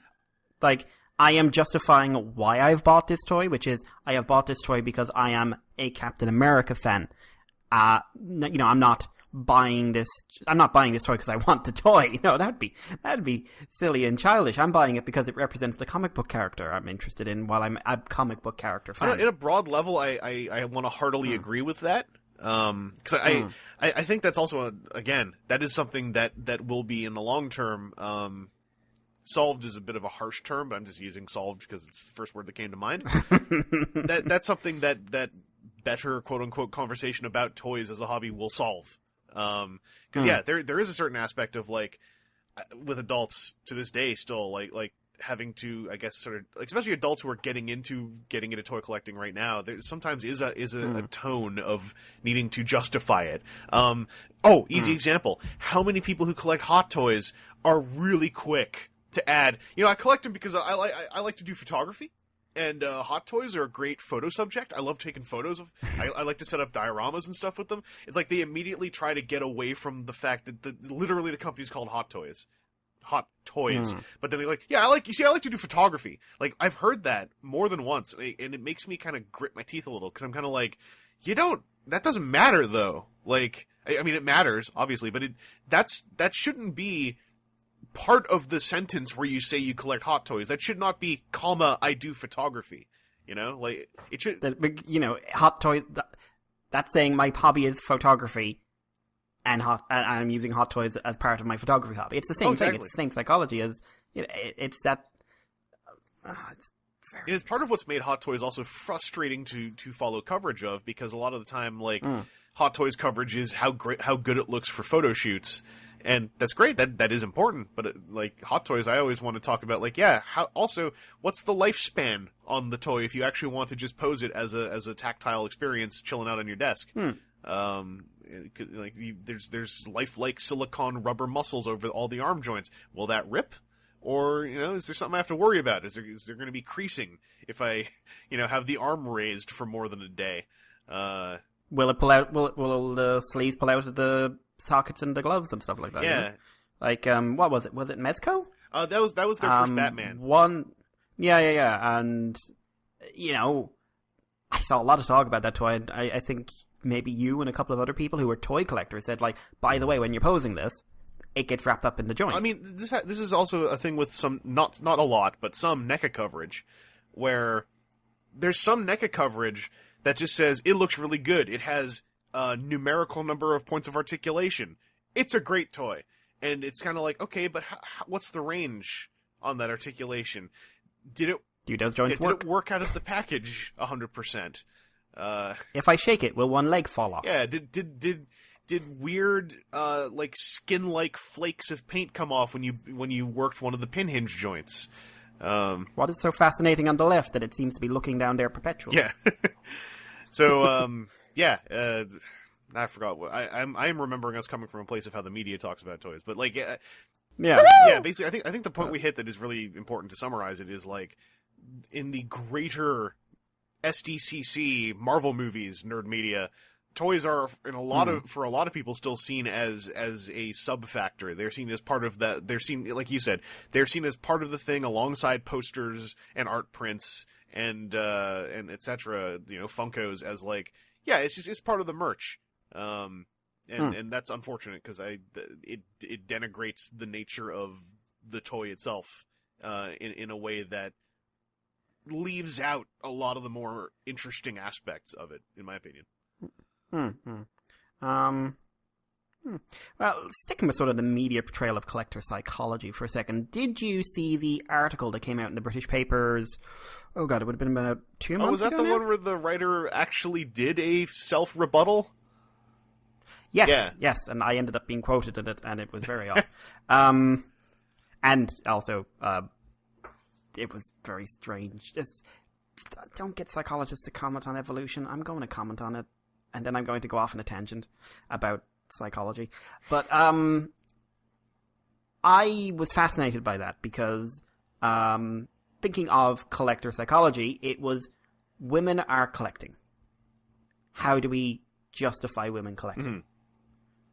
This is how we justify women collecting because we're putting forward the idea that collecting is actually some sort of sexual attraction behavior on the part of males.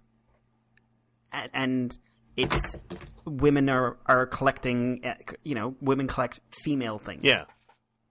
And hinting that there is there's something that needs to be explained psychologically when a woman is into nerd culture or, buying stuff at a con or cosplaying or whatever.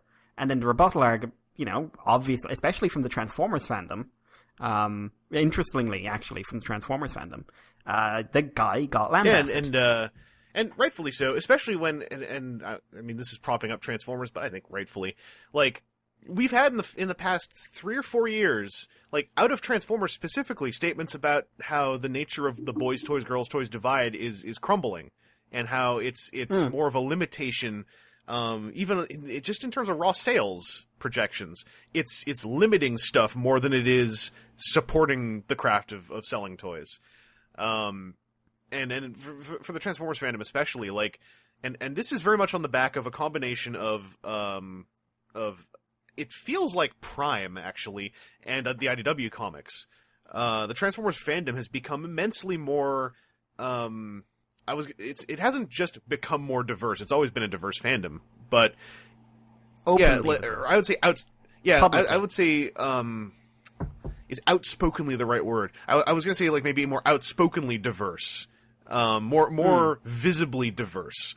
Where even I would say where the franchise itself, it's always been diverse in terms of the smaller elements of the franchise and the fandom. Yeah.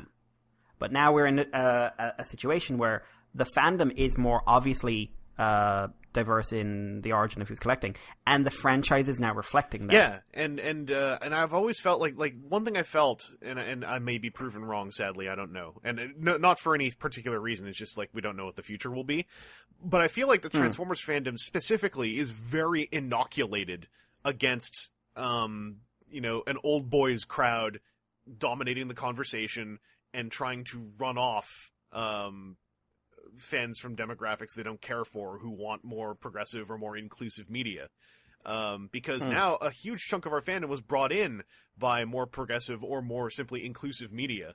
And then a lot of those fans, thank goodness, also got into toy collecting through that and have incredibly, in my opinion, unique views on toys because they're coming from a media love first position on Transformers, which is, in my opinion, also somewhat new to Transformers on a larger scale. Like for the most part, a lot of Transformers fans classically like the toys. Woo-hoo! They liked the cartoon, but then that led them to like the toys more, which then led them to like the cartoon more, and that was kind of the cycle. But buy the comics. Yeah, keep track of the franchise, argue about Beast But Wars. now we have fans who were just enormous mega fans for the comics, for Prime, for animated, who then got into toys after being a mega fan for just the media. And through that, they bring such unique perspectives to collecting that I think are obviously valuable, but also immensely interesting to hear from. And even though there is obviously a very old boys club in Transformers you can cite, which is, the G1 crowd, I want my robots to fight and that's all. I don't want them to have feelings, grr. I don't know why that turned Texan. That's borderline exclusive of me, so I apologize. But that crowd obviously exists, but that crowd has so little power within this fandom, in my opinion. They have power in this fandom, but they have so little power compared to what a similar demographic in a Star Wars fandom, for instance, has, or in a as demonstrated. Or in a smaller fandom, like, in a I'm going to call them a smaller fandom, and I don't mean that as an insult. It's just I think it's a simple fact, but like something where it hasn't had a constant stream of media. So for instance, a He-Man, She-Ra, for instance, like that situation, or a G.I. Joe, like a media, an IP property that does not have such a steady influx of fresh content and fresh fans, is less, my word is, inoculated, to the point where its conversation can be dominated by angry, older, less inclusive fans who are uncomfortable with a changing status quo. Whereas also it can be said Transformers going back to 2002, 2003 already started a cycle of a completely fluid status quo in its media and toys, with the Beast era onwards. But I think the Beast era is actually a key point because while Transformers was continuous up until then, it was in that older fan only. Not older fan only, you know what I mean. There was a clear hierarchy of fandom. Yeah, of these are Transformers fans, and some of them are got in via G2, some of them got in via Marvel Comics, but these are Transformers fans. Beast Wars era starts off with in many ways a media first approach, because for many it is the quality of the cartoon that made them buy often quite bad toys, engineering wise anyway. And then you suddenly had this generational divide, this very obvious generational divide that you don't find in many other fandoms. And then in the 2000 eras, those two generations were brought together as the new fans were coming in through media that was more directly inspired by the old stuff, but is still more new, more inclusive, more open. Like we are on like a fourth or fifth generation of fans now who can say what their first Transformers were. And that's why, it's collectively, all the stuff we've been talking about and that I've been bringing up, I feel like the Transformers fandom is very inoculated against a halting of its evolving status quo. It's inoculated against its own fans preventing its status quo from moving on. Because even the loudest angry fans, I feel, in Transformers don't have nearly as much impact as they do in less active media properties. And it's a good thing. It's part of why in 2018 Transformers is, for various other reasons, of course, but in 2018 one of the big bullet points Transformers has gained in the last few years is that its fandom is so freshly diverse. The soil of the Transformers fandom is consistently reseeded and refertilized, and older fans are not ever chased out as well. In my opinion, anyway. I've never seen there's it. constantly content coming out that calls back to older fans while new content is coming out. We're oddly Cyberverse. We are in one of the most stagnant periods for Transformers media in recent memory, only because Cyberverse is also very G1, while we have very G1 collector toys, and now suddenly very G1 imagery in the movies. So we're in this odd, it's weird that is stagnation for Transformers. And stagnation is when people got what they asked basically, for. yeah, the Transformers fandom. That's why I like it so much. I mean, I like it so much for many other reasons, but one of the reasons I like it so much in 2018 is that getting our dream from a decade ago is I guess it's okay, but I sure hope they do something fresh soon. Because it's hey, it'd be nice if they recast someone who wasn't Peter Cullen, or trying to be Peter Cullen. Or they gave him real dialogue. So you're getting some fresh Toronto corner siren from my firehouse down the street. Actually, no, I think they're shooting a film right now, because I heard like horns way early this morning and people yelling at each other. You do realize that in varying cases, those have been ambulances. You've explained those as it's an ambulance, it's the police, it's a fire engine, and now it's a movie theater. Literally been all of that. I have a very nice car. It actually isn't all that bad in person, but standing outside next to the sirens as they're going off, I don't mind it. The tinnitus, it's not that bad. On the sidewalk, it gets irritating, but like up here, like physically, it's not actually all that loud. Like it never wakes me up, for instance. But yeah, our fandom, and now I'm going to just prop us up on a pedestal unfairly. I feel that our fandom is also one of the ones that can elevate globally toy collector candor. Because we are a very diverse fandom with very diverse media, very diverse toys, and we all are collecting toys that, for the most part, have the most dense level of feature set in any toy medium with regularity. So there, feel good about yourself for being a Transformers fan. You're part of the best fandom. Woo woo, we're the best. Yeah, woo. One angry She-Ra fan. Sorry. I'm not. Your cartoon's terrible. It's got girls in it. Oh, jeez. I'm gonna, yeah. Actually, I think that new cartoon looks pretty cool. I've only seen the design sketches. I haven't seen anything of the actual show, so I don't know. But I think it looks pretty cool. But hopefully it's good. I actually, here's my weird thing.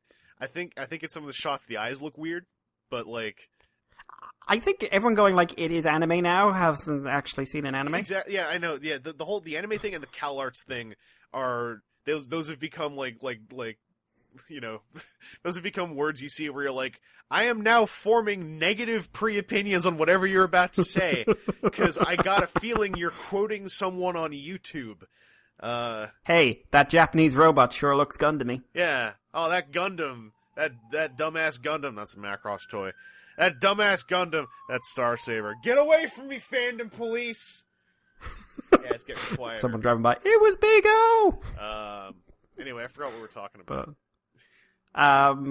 We were bitching about the fact that people who keep on saying anime are using basically using a watchword to try and justify why they have a complaint about the fact their medium is evolving. Yeah, and we have that in Transformers. Don't get me wrong. It's just like, my God, do we have that? The point I guess I was trying to make is that we have that, but it has nowhere near the clout that that demographic may have in other fandoms, in my opinion. And I will immediately couch that in saying it still has enough clout to hurt people. It's just I don't think it has enough clout, or sometimes ruin toys. Yeah, but it doesn't have the clout to make me want to buy that toy because I like weird stuff. But it doesn't look that. It doesn't have the ability to control our own medium. I don't think that our fandom is in the position where, because there are fandoms where a toxic demographic can also take control of the tone of its own media that it loves. I think the Star Wars one is a fantastic example of that at the moment. Yeah, Star Wars is also weird because, like, it turns out, I get it. I have enough empathy to get it. It turns out a lot of people had Star Wars on a much higher pedestal than I assumed they had it on. Like, I knew it was on a pedestal, but, like, it was on a way higher pedestal. And it made me sit there going, like, man, I don't know how to say that I don't think those movies are actually good enough to be untouchable mythology the way that I guess they are for a lot of folks, but maybe I didn't grow up with Star Wars the way other people did. I didn't, which is always interesting. Like, I'm quite critical of the new ones, but I'm critical of them because I don't think they're great movies. And it's really weird trying to say that sometimes to people where it's just like, where I don't feel like I have to qualify it. I don't hate the fact that, John Boyega or Rey's actress are in there, or that Poe is his name? Is officially that's gay. A Star Wars ass name, Poe. I don't hate any of those things. I just would like them to be in a better movie. Well, and for me, like, I got some bite back from friends, and I get it, but I was like, I think The Last Jedi is probably one of the best Star Wars movies, only because people are actually talking about the movie itself, this long afterwards. When, like, usually, if you're talking about a Star Wars movie, this long, it is a conversation about it in terms of all these other movies that it's part of a series with. Whereas The Last Jedi ended up being this thing where people, like, you know, angrily and happily were talking about just that movie for the most part. Still, it keeps why does it keep popping up now? And I'm like, the more everyone talks about it, and like it's happening here on a Transformers podcast, but it's like that to me goes like, hey, like I'm not even saying it was a great film, but it's one that was conversable, and I don't think you can say that about something to I don't think you can say that about a lot of Star Wars, to be honest. Unless you grew up with it, in which case it did form your childhood. It's important in that sense, but like it's friggin' space cowboy stuff. It's fantasy, but it's lasers. Hey, I Jurassic Park, man. Believe me, I get it on a very different level. Also, Star Wars is incapable of doing good stories with its robots in a way that I find immensely frustrating. That is, talking about psychology behind things, that's fascinating to me. Both that, you know, there are people who go like the robots are being fucked over, and the fact that they have this really great concept for robots. Yeah. And they ignore, like, it's the same thing that bugs me about Evangelion. It's the same thing that bugs me about Overwatch. These amazing concepts that are never explored. So here's the thing that Star Wars does that I think makes it more offensive to me than Overwatch or Evangelion, which is Star Wars has the concept of literally sapient programmed robots. Yes. Here's what Star Wars does that makes me mad. I'm going to spoil a little bit of Solo and a little bit of Rogue One for those who haven't seen it. And I don't know how you'll skip ahead, but so I apologize. But basically, Solo and Rogue One had very interesting robots that they summarily killed as soon as possible. The way that Star Wars kills its robots is even when they're presented as being sapient to the point of being a bug in the program, they still are treated like tools. As far as like my thing has exploded. Yeah, as far as the tone of how they're treated. The tone of how they're treated in the movie on a meta level is, but at the end of the day, it's just a droid. Who cares if it's supposed to die, right? It's just a droid. Why would you be treating a droid like it has a soul or anything? Why, or like it has a spirit, like it has an essence of self? And it's like you literally just said this droid is self-aware to the point of it being a bug that, you know, they're choosing not to have corrected. And you don't pursue that as a story thread. I've been told there have been Star Wars novels that kind of pursued this thread, but I'm sure the novel. I am a book reader, and the novels are never going to be the bit anyone's talking about in the wider circle. and it's K2SO. I mean, Grant, he was cool. His death scene at least was in the theme of that movie, and this is where I get a lot of hate, because I didn't think Rogue One was very good at making me care about any of its characters. But, I mean, the whole theme of that movie is here's a group of characters and they all die. So, I mean, that one's a little excusable, but then there's a robot in Solo, who's one of the most interesting robot concepts I've seen in a Star Wars movie, maybe not, Star Wars media, but a Star Wars movie, who dies so fast, it is ridiculous. And in such a throwaway fashion that is borderline taunting me, that it made me get really mad. But I also think Solo is best Star Wars movie to come out in a little while. The worst part of Solo is the part where it's supposed to be Han Solo. If you imagine he has a different name, it's a pretty darn good Star Wars movie. Rolo. Yeah, he's Ban Rolo, and then it's like, all right. Now you don't have, like, there's a scene in it where it's him, there's a prolonged scene that implies this is why he calls Chewbacca Chewie, and it's like, I don't care. I don't think anyone had a problem figuring out that that's his shortening of a long name, but I don't know. Here's a very one-sided conversation between him and Chewbacca where he's like, your name is too long. If we're gonna work together, I'm gonna have to call you something shorter than Chewbacca. Huh. Wonder what it'll be. Did they finally subtitle Chewbacca? No, they still have people just go, like, Chewbacca will go like, brrr, and then people go like, what? There's people outside? I am Groot. Anyways, beep boop. That's us trolling every single Star Wars fan listening to your podcast. I'm sorry about that. I ruined your podcast. Jar Jar Binks was the best thing that ever happened. I mean, I don't agree with that, but that's cool. Oh, dear. But, I'm trying to remember, did the cartoons kill off people? Or kill off robots summarily without anyone Only no. It's just that they just did less with them. The Rebels has the best robot couple in Star Wars. Is it the angry murder robot? No, it's Chopper, the angry yeah. old drunk R2 looking thing, and it's the Alan Rickman robot that becomes his friend, whose actor literally was just trying to do an Alan Rickman impersonation. But it's this incredibly smart protocol droid who they unrestraining bolt and add to the crew. And he is very smart. He's sort of a mixture of, like, being Alan Rickman. There is a touch of Alan Rickman's Marvin the Depressed Android in it from the HG2 films, but it's like he is in this like weird, like it's their C-3PO and R2 except infinitely more interesting on hundreds of levels. And they don't kill them off. They just don't get to do very much. They have a couple fun focus episodes, but they don't really get to do very much. Yeah, we just went over our own psychology.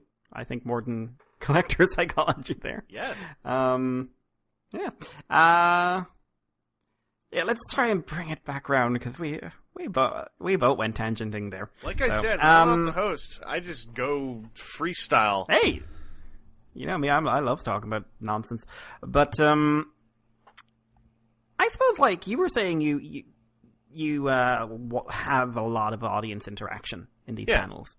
How do people sort of find, what kind of response do you get from people? Are they eager to take part? Does the amount of self-reflection turn them off? Or? I usually go in expecting it's going to be like pulling a nail out of a wall to get it going, and that when it gets going, it'll get going to a decent degree. But like, I am astounded at the regularity with which people start to take part. Granted, I explained to them, like, part of this panel is, like, I would like your input. Please, raise your hands, when you feel like you got something to say. I've started to develop a skill set of how to, like, work that into the tempo and rhythm of the panel, and like, this is more like panel procedure than the actual panel, but, like, a big part of this panel was also learning how to engage with the audience of a panel actively, while not losing control of the panel. And while not making people feel like they are unimportant. Because I want people to feel important, especially if they're taking part in the panel. They are important, and I want them to feel like their voice matters. But also without losing control of the panel. It's a very weird balance. I got a comment on YouTube where someone basically said that what I was doing was a very good version of giving a lecture at a university, and that's the skill set I was using, and that made me feel really good. But I have this thing where I like to cut myself down as hard as possible, but yeah, you're worse than me, to be honest, and that's it's no, it isn't. I'm bad at. See, I'm already doing it. I had to do transmissions recently, and I realized during doing the like sillier podcast whatever section about near the end of it, I was just like, I am talking a lot of shit about Moonbase in this. I mean, like, I am knocking us down a lot, and to the point where Charles sort of said, "This is very impressive." Well, like. So it's an achievement if you outdo me, mate. Hey, listen, I will maybe pat myself very lightly on the back for that, and then I mean, I didn't come up with the idea of having subtitles literally telling me I was shit, but I've come close. I will flagellate that spot that I patted after we're done. But apparently, it was a really, really kind compliment that made me feel better about the panel too. But also, it's, like I said before, it's when people speak to me afterwards. Usually it's one or two people, but there always seems to be someone who just feels like they really got something out of it. That like interacting with the crowd, people are so ready to do it. At the Con Bravo version, where I stated up front that a lot of this panel is worded like a toy collector, but if you have anything to say about your collecting habits that does not have to do with collecting toys, like, please share with me. There were two folks who collect VHS as a hobby. And they shared so much stuff. There were video game collectors who I was really inviting in, because I know there's a lot of gamers at Con Bravo, and I was like, gaming and toy collecting have so many, in my opinion at least, so many small parallels that there's got to be stuff to say. And like, it was a fantastic version of this panel that I was so pleased with, because it became about collecting, not just toy collecting, but just about collecting. With toy collecting as the initial language. And yeah, people are so quick. I can't get 15 minutes tops into the panel before I start getting input. In a 1 hour panel. And I think that's amazing. And like I said before, I think it means people want to have this conversation, and the idea that they're being invited into a room where the topic is this, and the room wants to hear you speak, it always gets people talking. without fail, and I think it's incredible. Like, one day I'll hit the room that doesn't want to talk, and that's fine. You know, I'm not going to be sad about it. It's law of averages. On the other hand, it's such a specialist topic to go into a panel of. I'd be slightly concerned if you went into the room and no one wanted to talk about it. And like what we were saying before, so many people are in the greater the greater nerd chic culture are kind of told collecting is not a hobby; it's a thing you do around a bigger hobby. When people are told that no, collecting is a hobby, and if you think it's your hobby, this is where we want to talk about it. It brings stuff out of people. I think that it's a topic that makes people feel like it is okay to talk about this. Like that whole thing of people sometimes having to feel like they have to justify toy collecting. The tone of the panel is that you don't have to justify it. It is justified as an opening statement. It is justified for no reason we have to explain. So let's go from there. And yeah, it with the audience interaction, it is fantastic. It's by far my favorite panel I have ever done, and I've done it like, you know, in various permutations, like 5 times now, I think, and I'm still excited to do it at hopefully at TFCon Chicago, if I get the chance, because like it just feels like such a healthy panel and a healthy conversation for everyone involved. Yeah. Well, I'm after realizing we're almost at 2 hours. What? Because the time Andy can deal with it. Feckin' Andy flew. can deal with it. He can, but I'm tired. It's 20 to 12 here. Screw Andy. He's not people. But Andy, I have to record one with you too, and we will totally slag off Mikey. It'll be fine. Hey, I've already proven I can slag me off better than anyone. It's true, Andy. We don't even have to slag off Mikey. He will handle it. We can just record something fun. I saw you did a wrestling one. I can talk about wrestling. I don't watch it very much, but I have a subscription. It's fake. I mean, yeah. That was a DS9 reference. Man, I have to rewatch that line sometimes because I'm never sure if I'm remembering it as more like off-kilter a delivery than it really was. But it always is, because he doesn't get mad in his face. That's the best part. Completely deadpan face, like it's a fake. It's like he didn't know that he thought they were going to dub in a louder scream or something, and that's such a weird line. This was him doing a cover line. I just like, oh, you'll dub it in later on. It'll be done in post. I have spent upwards of 15 minutes trying to deduce the character motivation for the tone of that line delivery. Oh, dude. He was whispering in case Cisco heard him. While making direct eye contact with Cisco. I'd whisper if I was making direct eye contact with Cisco. I don't want him to notice me. But Star Trek versus Transformers, out the week we're doing this. Very odd. Yeah. Not bad, but odd. I don't know who the Lion Lady is. Oh, she's from the animated series. Her and the weird orange guy were the bridge crew for the animated series. All I know about that is there's an episode where Spock has a big cat. It's the best Star Trek series, quietly. Because it's the original series with no limitations on its visuals. That's always good. And there's still like 3 Harry Mudd episodes too, or something like that. I think there's maybe only 1, but how many people does he murder? It's not Harry Mudd unless he murders. I don't know, but it's all the proper actors, no sound alikes. The animated Star Trek is the best Star Trek, quietly.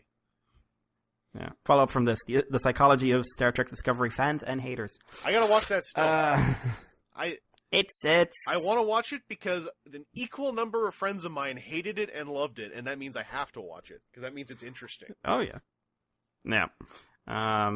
But yeah. Let's wrap it up there. Is there anything else you wanna you want to make sure you get out there? Without prompting, it's hard for me to really like pull anything else up. I guess just that like I highly encourage folks. I guess the one thing I'll throw in is one of my disclaimers. You don't have to think about toy collecting any deeper than you do. You don't have to think about it any deeper than like, is it good or bad, and do I own it or not? The whole goal of this is to encourage thinking about it more deeply without making it like you're doing it wrong if you don't think about it more deeply. Everyone has different schedules. Everyone has different levels of commitment to a hobby. And you don't have to take a hobby super hardcore. You don't have to put lots of time into thinking about stuff like this, because some people work a lot at jobs they don't like, and hobby is escapism for them in their off hours. you don't have to engage with your hobby the way that I keep talking about, and I want to make that really clear that I don't think less of people who do just think of their toys as like merch from a media, or as just like it's a cool thing I bought and that's it.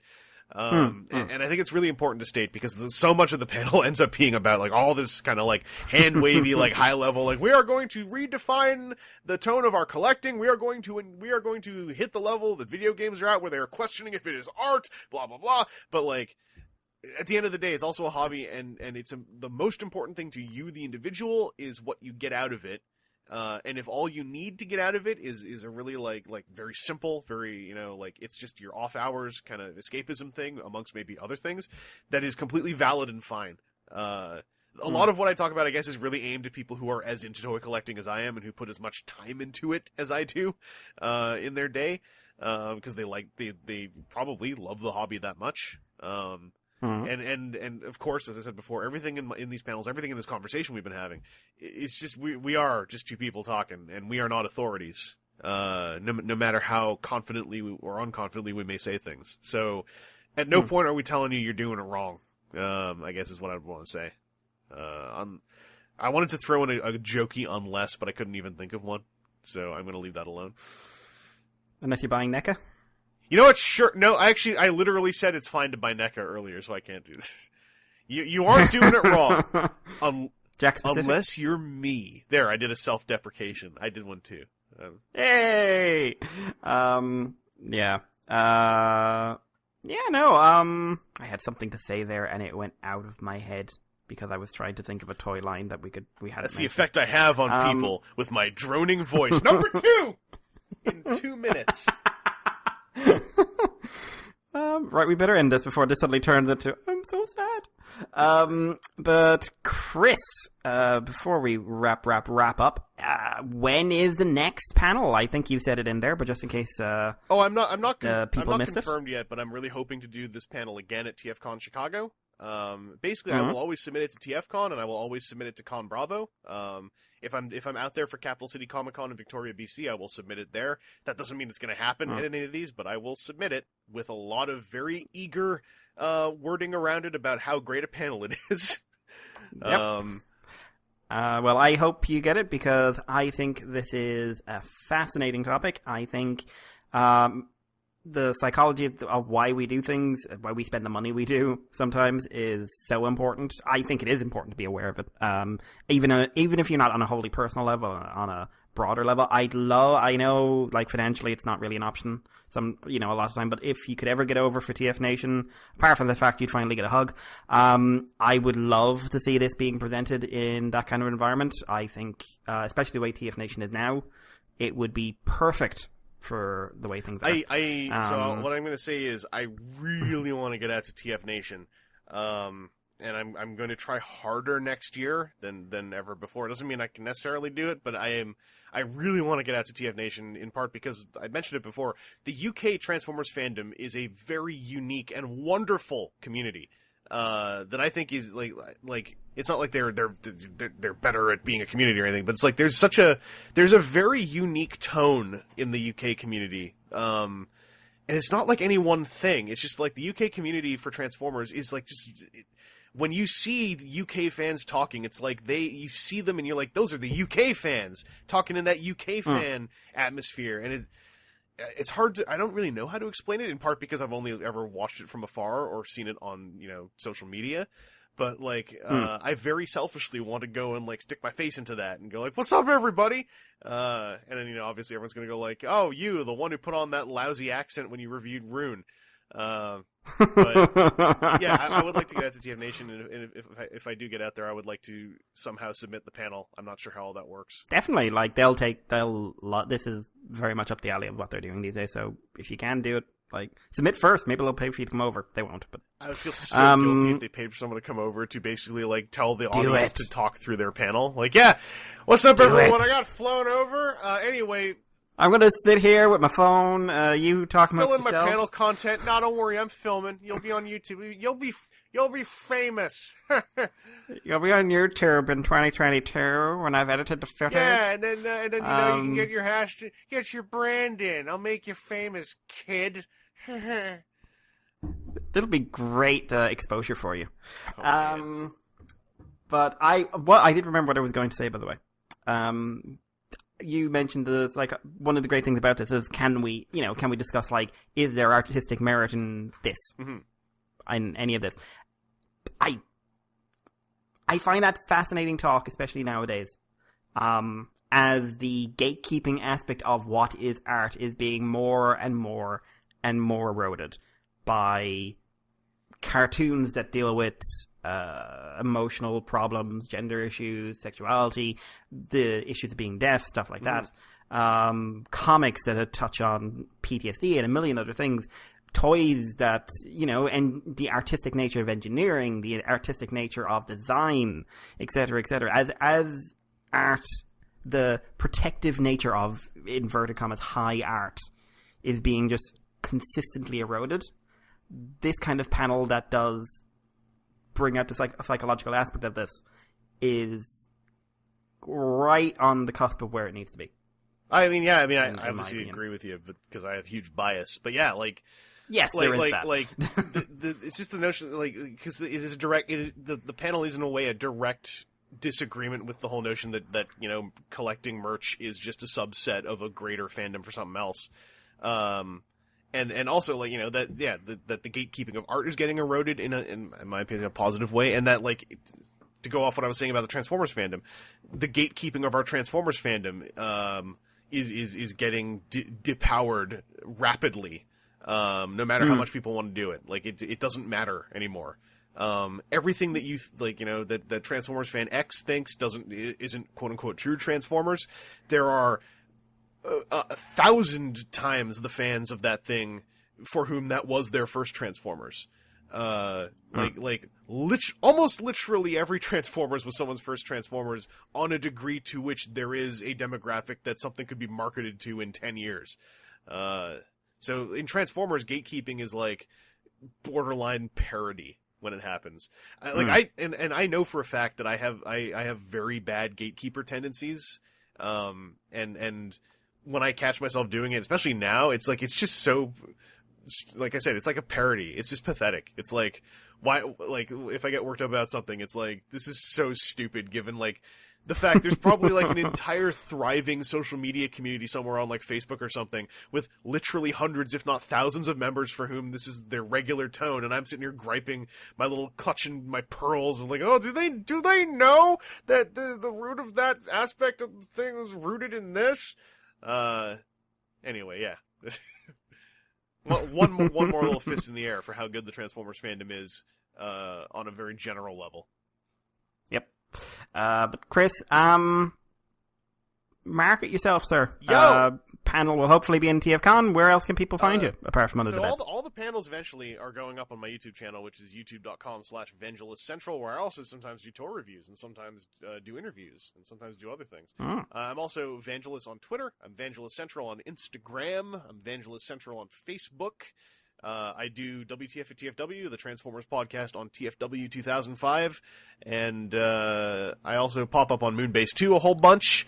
I pop up on Transmissions a whole bunch. I am a parasite. None of you are ever going to get rid of me, especially if I manage to upload my consciousness into the World Wide Web. Then I am the Transformers fandom. But yeah, those are places. Rather Skyfire than Skynet. That's right. I'm I may not be super attentive to my replies, but I'm always interested in talking about this kind of stuff. And like I said, please, where I don't actually know where Moonbase 2 comments go, but where usually they go in the bin because no one talks to us. All right, well, comment on this one wherever you're supposed to, and if you felt anything from this, maybe you haven't seen any of the panels or whatnot. This is a very new topic to you. Please reach out to us on Twitter. I like talking about this stuff. Sometimes I might take a while to reply, but it's one of my favorite topics right now. So, if this resonated anything, at the very least, let me know. I love to know if this has caused any kind of thought to spark in people. So, tell me. I'm gonna second that. I mean, it's, we do interviews and whatever, and I always want them being pushed forward as much as possible and blah, blah, blah. This is one of those things that I think the fandom needs to engage with on some level. And I think the fact that, Chris is doing a panel on it, other people are doing panels on it, from everyone's coming from different perspectives.